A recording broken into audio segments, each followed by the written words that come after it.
across the border to go to work. How's everybody doing? How's everybody doing? How's everybody doing? Real quick, there were some comments that, hi, how's everybody doing? I hope happy, healthy, and safe. So if you're new here, hello, my name is Christina and I live in Mexico.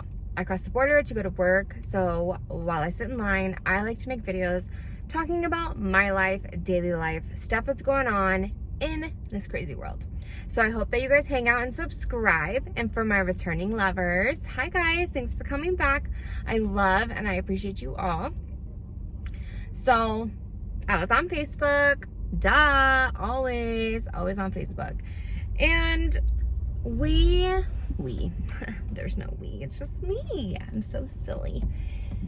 I saw a post and it actually made me feel really sad. So this lady said that she has cancer and her family is using her cancer as an excuse to get out of stuff. And they do it all the time. And her mom like laughs about it to her. Like, oh yeah, I just told my work that my daughter has cancer and da da da, so I got out of work. Or just she didn't go into like great detail, but she was just basically saying that they use her cancer as a way to get out of stuff, especially work, and that her mom will laugh to her about the situation. And she has straight up said, well, you're dying. Like straight out like that. She did not mention the type of cancer she has. She did not say if she was receiving treatment. She did not say if she was terminal. Nothing like that was said, but she was just basically voicing how she feels about her family and how they treat her illness, basically. And I felt so bad for her. The only thing is, I don't know if she's mentioned this. Has she said anything? Has she said like, hey, it hurts my feelings when you do this, when you talk like this? I don't think this is funny. This is my life. You know, this is my illness. Something I struggle with and have to deal with every day. Like, is that something that she has ever expressed to them? Or is she just holding everything inside and just asking now? Her question was, should she, what's the word? Disown. That's the word.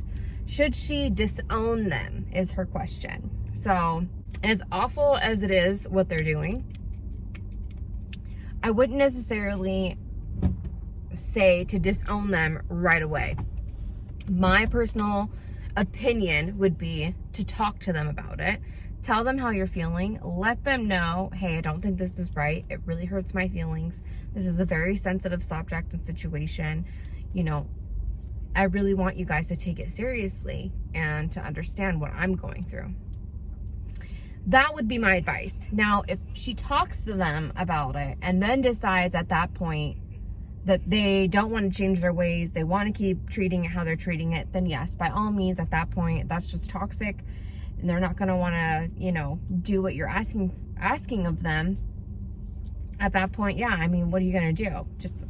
I would disown them, you know, or at least create some distance.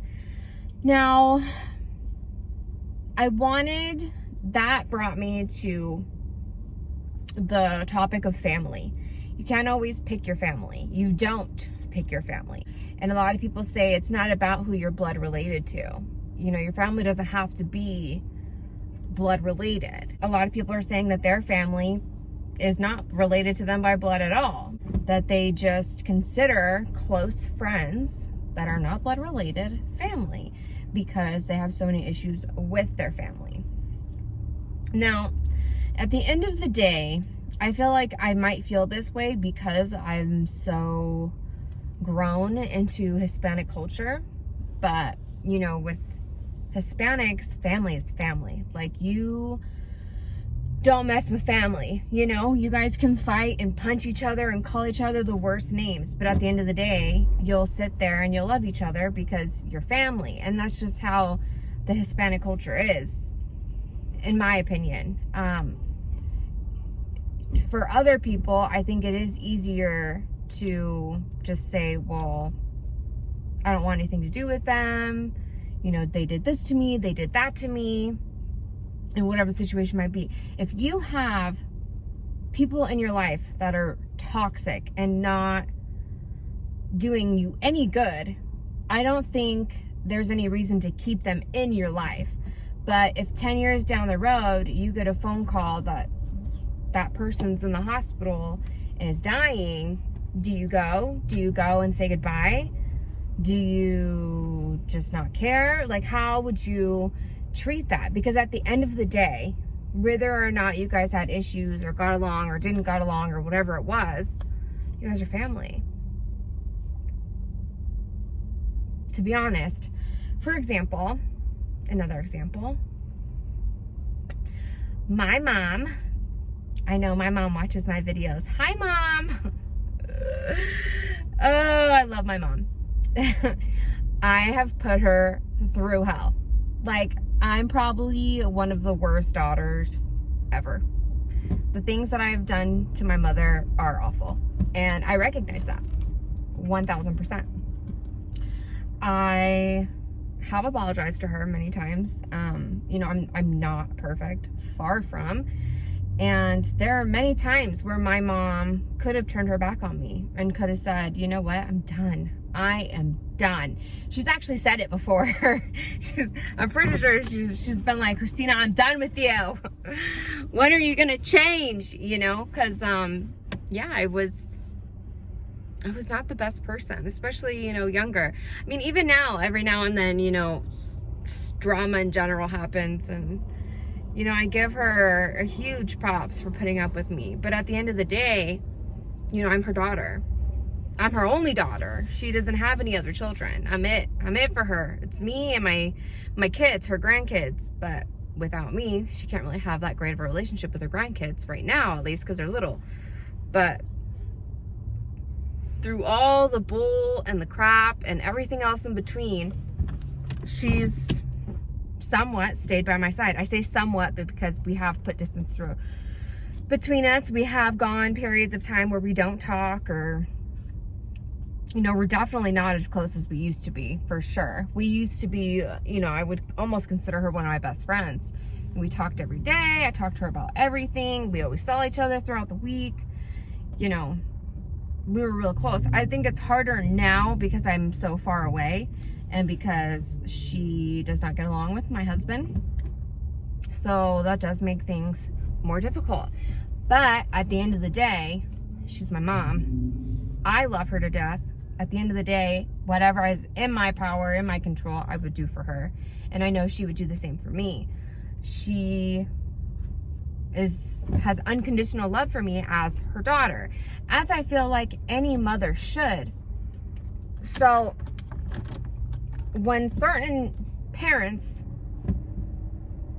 cast out their children like nothing, it kind of hurt. I mean, I guess it doesn't technically hurt me because, I mean, it's not me, but I feel sad for whoever's going through that, because I feel like, I don't want to say a real mom or dad, but a real parent just doesn't do that. They don't do that to their kids. You know what I mean? I know parents who have had children, like, for example, I know I give you a lot of it. I can't talk. I give you a lot of examples, okay? Just so you guys can try to understand where I'm coming from. Because as you can tell, I can't speak.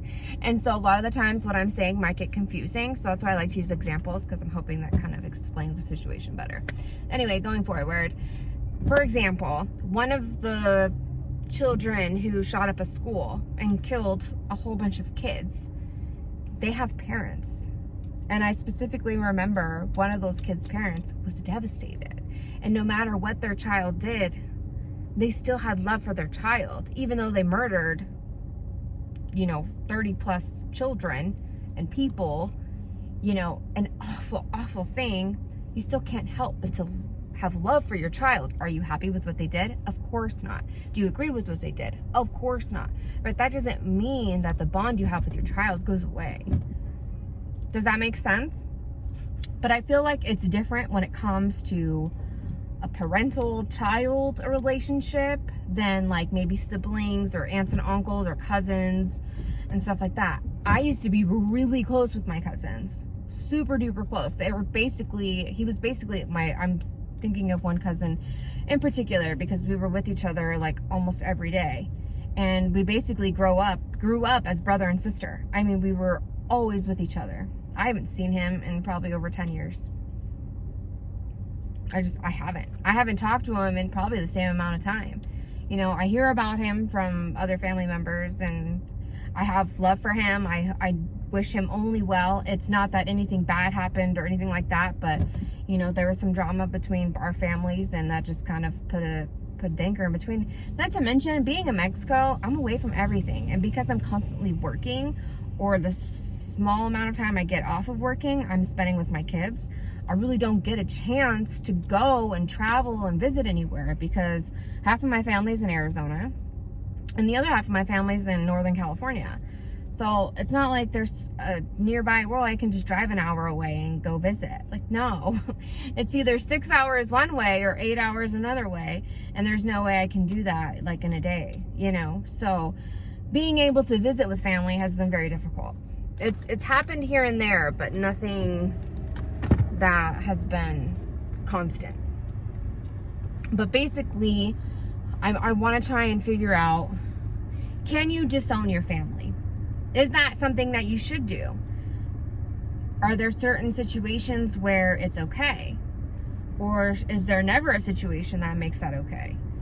You know, I do believe that when you have people in your family that are close to you and have been by your side for years at a time, and you guys aren't blood related, but you consider them family. Yes. Another example, my godmother, which she's not blood related to me, she was friends with my mom in high school. She was friends with my mom forever. She was always around. We always saw her. My mom made her my godmother. So if anything was to ever happen to my mom, she would have taken care of me. Again, I haven't seen her in years. You know, I just get updates here and there from my mom, but she's not blood related. However, I do consider her family. My mom does consider her family. You know, I mean, I call her my godmom because that's who she is, but if she wasn't my godmom, I probably would have referenced her as like an aunt. I mean, she's older than me, so I wouldn't technically call her a cousin, even though I have cousins that are older, but you know, I'm just saying, like, in general, she'd probably be more like of an aunt to me. But I just call her my godmom because that's what she is. She's my godmom. But I don't think that that should make people who are not blood related any less than if people are blood related. However, when you are blood related to family, I feel like there should be a certain point where you are there for them. Depending on the situation, if your cousin is a drug addict sleeping on the street, homeless, and calls and asks you for money, I mean, no, don't give it to them. Chances are they're going to go use it to get high, and that's not helping them, that's enabling them. So that's something I would not say you should do. But if your cousin is trying really hard and working overtime at McDonald's and, you know, can't get a break and his car breaks down, and then, you know, maybe his apartment caught on fire, or, you know, something major happens and then they call and need a place to stay or need some help for something, or maybe their kids need to be watched for something. You know, as a family member, I think you should be there. You know, you got to kind of put the bull crap aside and be like, you know what, we're family, you know, I got you. Because at the end of the day, you would want somebody to have you, right? I mean, stuff happens. And if you ended up needing help or needed somebody to be there for you, I would hope that my family would be there for me. You know, I mean, that's what family is. So with that being said, I'm basically saying family is important, whether they're blood related or not. You do not have to have the same blood to be family. Definitely not. And if there are certain situations where family are being toxic, I definitely understand putting some distance in between you guys and you know, staying away. But for certain situations, I do feel like you should always be there for your family, you know? So that's my advice. That's my opinion. That's what I think. And I'm curious what you guys think. you guys agree with me? Do you think I'm right? Or am I wrong and you guys have other opinions? Let me know below. Yes. Thank you guys for watching. Like, share, subscribe. And as always, I'll see you in the next one. Bye.